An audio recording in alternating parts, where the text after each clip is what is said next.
마음이 드셨다면 구독, 좋아요 꼭 부탁드리겠습니다. 고맙습니다.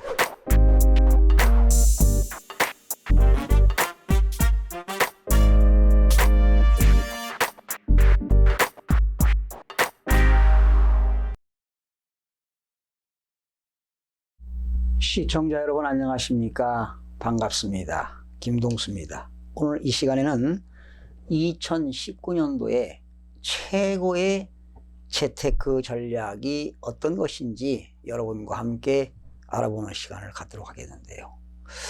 올해 최고의 재테크 전략을 알기 위해서는 2019년도 세계 경제와 국내 경제의 흐름을 여러분들이 알으셔야 재테크 전략을 수립할 수가 있습니다. 올해 자영업자는 물론 기업들의 경영 여건이 유례 없이 혹독하리라 예견이 됩니다. 작금의 시대는 4차 산업혁명 시대라고 합니다. 여러분들 4차 산업혁명 시대의 키워드가 무엇인지 아시지요? 초연결성, 초지능성, 예측 가능성이 키워드가 되겠는데요. 그렇다면 2019년도의 재테크의 전략을 아시기 위해서는 2019년도의 재테크 전략의 키워드를 알으셔야 됩니다. 바로 키워드는 경제 성장이 둔화되고 있다. 즉 경제 성장률이 떨어지고 있다는 것입니다.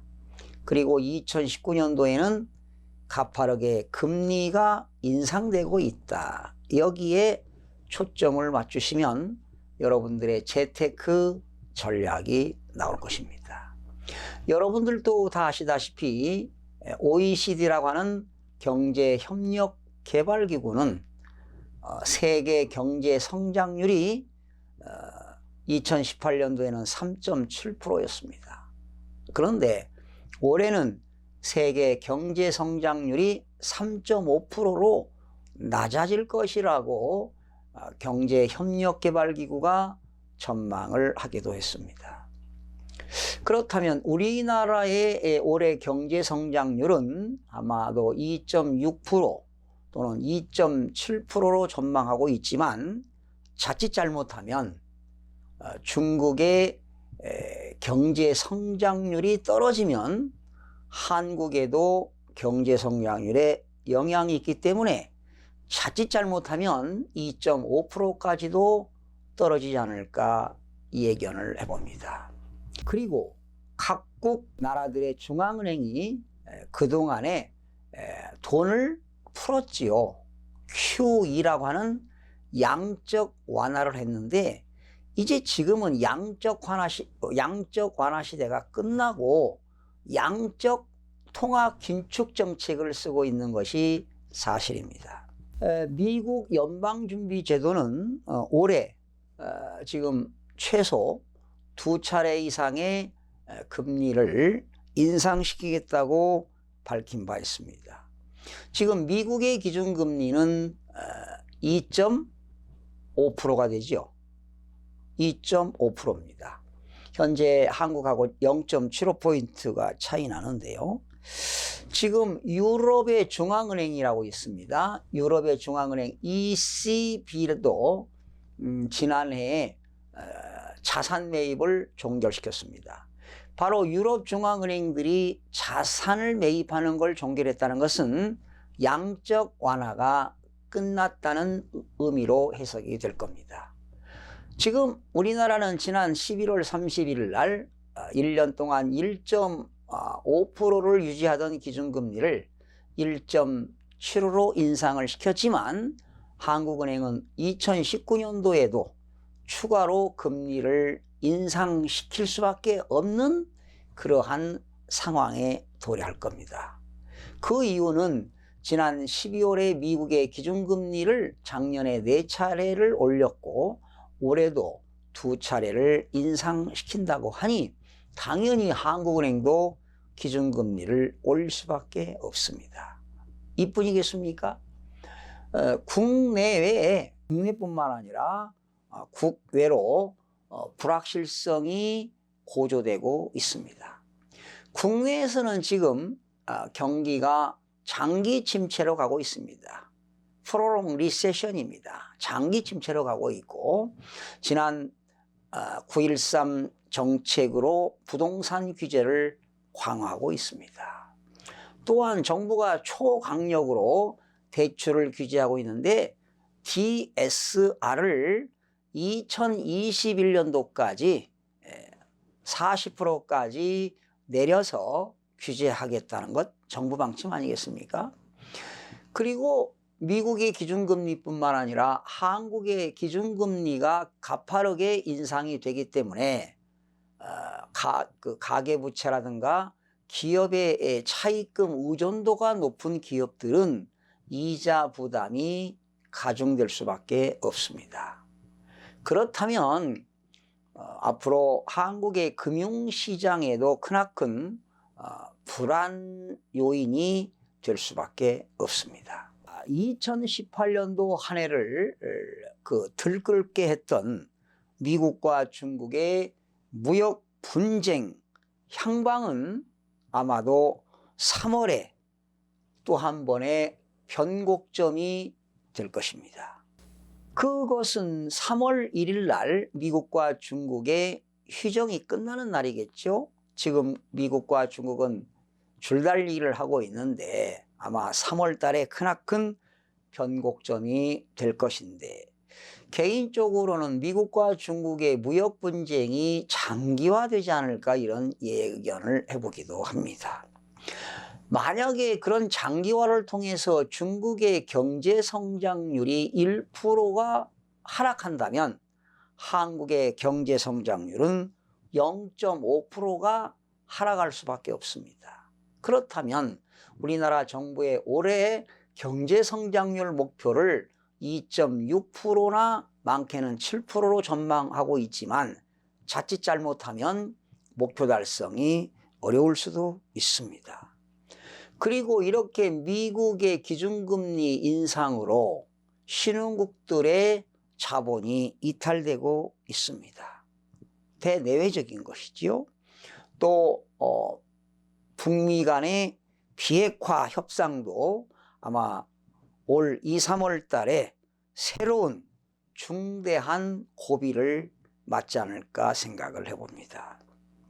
아직 남북 간의 비핵화가 지금 정상적으로 문제점이 해결된 건 아니지 않습니까? 여러 가지 변수가 있을 수도 있습니다. 그런데 올해 말이죠. 영국은 유럽연합 있죠. EU 탈퇴를 했는데 블랙시트죠. 블랙시트. 아마 탈퇴한 이후에 올해는 첫 번째 시험대가 되지 않을까 생각이 됩니다. 그러니까 이러한 영국이 그 유럽연합을 탈퇴 이후에 아마 올해 크나큰 어떠한 영향력을 미치는 해가 되지 않을까 이런 생각도 해봅니다. 그래서 우리는 올해 혹시 시청자 여러분뿐만 아니라 모든 분들이 혹시 금융기관에 금융채무가 있다면 최우선 과제로 금융채무를 완벽한 채무를 다 변제는 못하지만 일부라도 변제할 수 있는 그런 해로 목표를 삼는 것이 바람직하지 않을까 생각이 해봅니다. 아울러 재산이 좀 많으신 분들입니다. 부동산이라든가 주식 재산, 이런 재산이 좀 많으신 분들, 이러한 변동성이 큰 재산은 빨리빨리 최대한 정리를 해서 하는 것이 바람직하지 않을까 생각이 듭니다. 이것은 세계 경제가 불확실하기 때문입니다. 만약에 어떤 중국발 금융위기, 또 유럽발 금융위기, 미국발 금융위기가 다시 한번 온다면 한국의 경제에도 크나큰 타격이 있기 때문에 이러한 변동성이 큰 자산, 이렇게 가격에 크나큰 타격이 있는 자산들은 우선적으로 정리를 하시는 것이 바람직하지 않을까 이런 생각을 해봅니다. 2019년도에는 과감하게 투자하는 그런 것보다는 가급적이면 첫 번째 유동성 자금을 확보하는 것이 바람직합니다. 예. 예를 들면 현금이라든가 달러가 되겠습니다. 그렇다고 현금을 보관하고 하는 건 아니지요. 당연히 현금을 은행에 예금을 하는데 6개월 정도 또는 1년 기간 텀을 두고 만기 정기 예금을 하는 것도 바람직합니다. 그리고 사실은 우리나라의 금융기관 중에서도 제2금융권인 저축은행이 이자율이 높습니다. 그래서 저축은행에 예금하는 것도 이자율이 높기 때문에 아무래도 이자 수익이 좀 많지요. 그러나 안전하게 하기 위해서는 한 저축은행에 많은 금액을 예금하는 것도 위험합니다. 여러분, 만약에 저축은행이 파산 선고를 받게 되면 예금자 보호법에 의해서 파산 처리가 되는데요. 이렇게 되면 파산관제인은 예금보험공사가 파산관제인이 됩니다. 그래서 제2금융권인 저축은행이 예금할 때도 한 은행에 5천만 원씩만 예금하는 것이 안전합니다. 많은 금액을 한 저축은행에 많은 금액을 예치하는 것은 리스크가 따릅니다. 위험합니다. 만약에 저축은행이 잘못됐다면 예금자 보호법에 의해서 예금보험공사로부터 5천만 원까지 보장을 받을 수 없게 되기 때문입니다. 이것이 바로 예금자 보호법에 나와 있는 것 아니겠습니까? 그래서 위험하기 때문에 분산해서 예금을 하는 것이 좋습니다. 그리고 올해는 부동산뿐만 아니라 주식시장도 핑하기가 올 것입니다. 이제 올해는 주식시장이나 부동산 시장이 상승기나 화랑기가 절대 아니고 빙하기입니다. 그렇기 때문에 여러분들이 부동산이나 주식은 리스크 관리 차원에서 철저한 관리를 하시고 그 관리하는 데 중점을 두어야 할 것입니다. 만약에 여러분들이 여유자금이 있어서 투자를 꼭 하고 싶다면 주식 펀드 같은 것은 하면 위험합니다. 위험하고요. 채권형 상품은 투자 가치가 있을 수가 있겠습니다. 그래서 재테크 전략으로서 현금이죠. 현금과 예금입니다. 그리고 달러라고 했습니다. 그런데 2019년도 상반기까지는 달러 가치가 좀 있겠고요. 매도 시점은 상반기 2, 4분기 정도에는 달러를 처분해야 되지 않을까 이런 예상도 해봅니다. 그래서 이런 현금과 예금, 달러를 확보하는 것도 재테크 전략 수단이 되겠고요. 주식 펀드는 절대 리스크가 많기 때문에 채권형 상품에 투자하는 것도 바람직하고요. 또 여유자금 있는 사람들은 부동산 펀드 좀 위험하지 않을까 생각이 들어갑니다. 그래서 채권형 상품에 좀 투자하시면 바람직할 것 같습니다. 여러분들도 다 아시다시피 우리나라의 가계부채가 지금 1514조입니다. 예. 참 가구들의 그런 부채가 상당히 많죠. 그렇다면 지금 계속 한국은행에서 올해 또 기준금리를 인상하게 되면 시중은행의 대출이자도 가파르게 올라갈 수밖에 없습니다.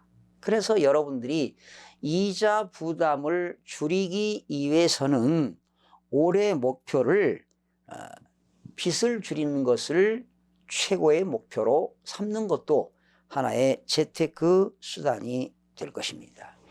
혹시 은행에서 대출받은 사람들은요, 그 중도 상환 수수료가 있죠. 그런데 대출받은 것이 3년 이상이 되게 되면 중도 상환 수수료가 없는 경우도 있으니까요.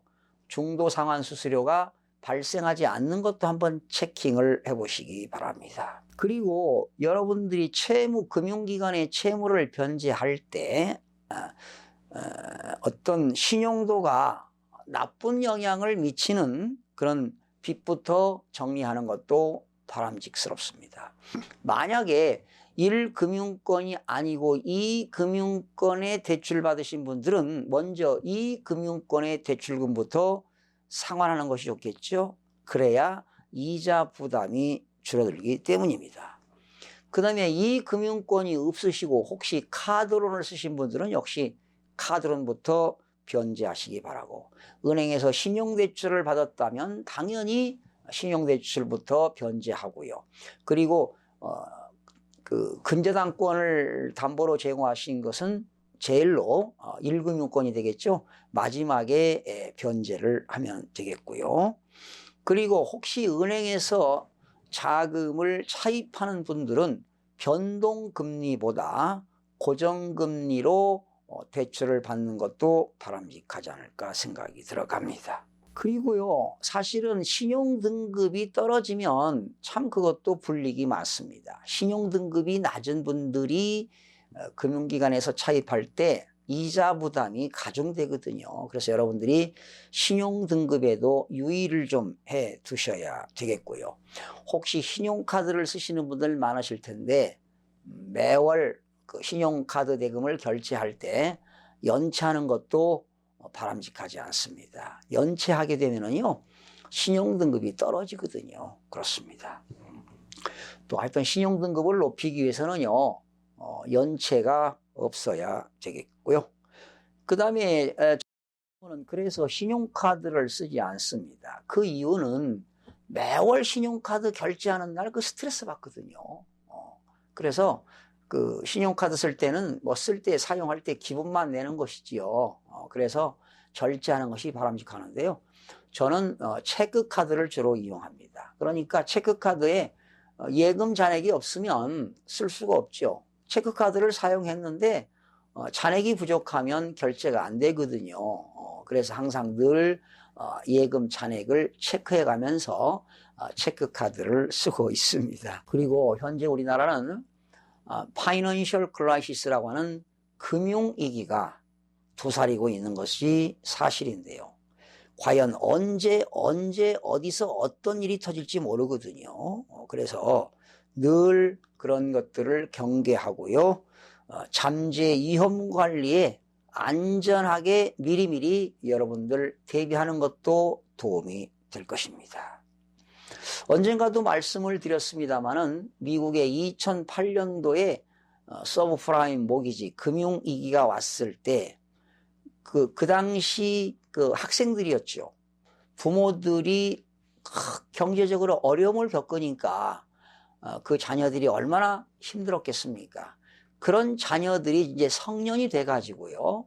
지금은 직장을 다니는 성년들이 그 2008년도에 부모들이 겪었던 그런 고통들을 지켜보면서 요즘 미국에 있는 젊은이들이 그러한 위기가 왔을 때 대처하기 위해서 요즘은 월급을 타면 첫 번째가 전략해서 은행에 예금하는 것이 요즘 미국 젊은이들의 크나큰 대세라고 합니다.